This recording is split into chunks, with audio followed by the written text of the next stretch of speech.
Pessoal, bom dia, começando o Morning Call da Blackbird hoje dia 23 de setembro e depois de uma semana com tensões no âmbito geopolítico vindo de Oriente Médio e as tensões comerciais entre Estados Unidos e China, depois também dos bancos centrais terem sacramentado a política monetária de juros mais baixos, tanto em Estados Unidos quanto em Brasil, e em Brasil especialmente, a expectativa forte para mais um corte de taxa de juros, o que trouxe também oxigênio, assim como previsto pelo mercado anteriormente.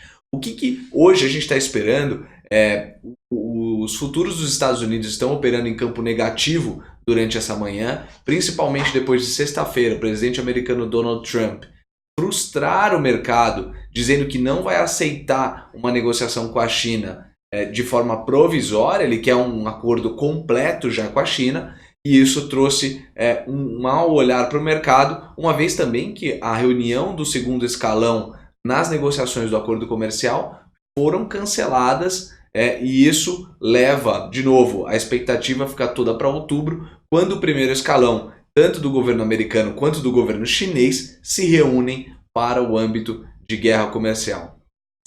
O foco do mercado hoje fica atento aos presidentes dos bancos centrais que vão discursar, tanto presidentes dos FEDs americanos quanto o Draghi discursa hoje do Banco Central Europeu. Ele vai discursar entre as 10 horas da manhã e o meio-dia, e também John Williams do Fed de Nova York e James Bullard do Fed de St. Louis discursarão às 10h50 e 14 horas respectivamente. Tá? Um dado importante vindo da Europa, o PMI de compras ficou abaixo do esperado, mostrando também uma desaceleração tanto no âmbito europeu quanto no âmbito da Alemanha, o que mais preocupa os mercados.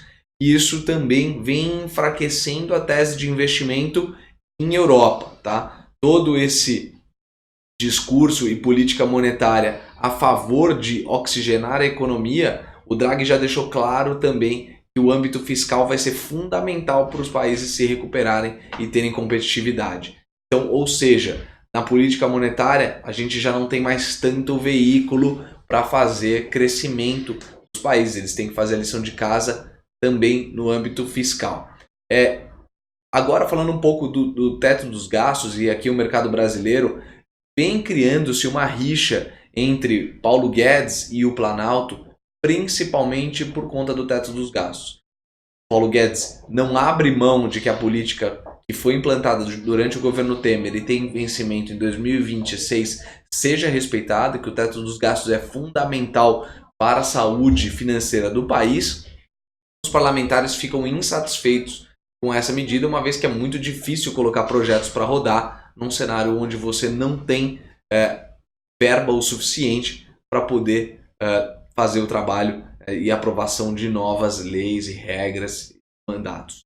Então, fica um pouco estremecido. O Bolsonaro tem tido que lidar com essa situação com o Paulo Guedes, e o maior risco desse governo, na nossa visão, é o eventual divórcio entre Paulo Guedes e Bolsonaro. Apesar de ser uma hipótese distante, ela não deixa de ventilar os temores de alguns dos mercados. Enquanto a relação com o Moro fica muito mais na geladeira, o Moro está numa situação muito mais colocada em geladeira do que Paulo Guedes, naturalmente, mas não tem sido fácil a vida política do ex-juiz. Tá?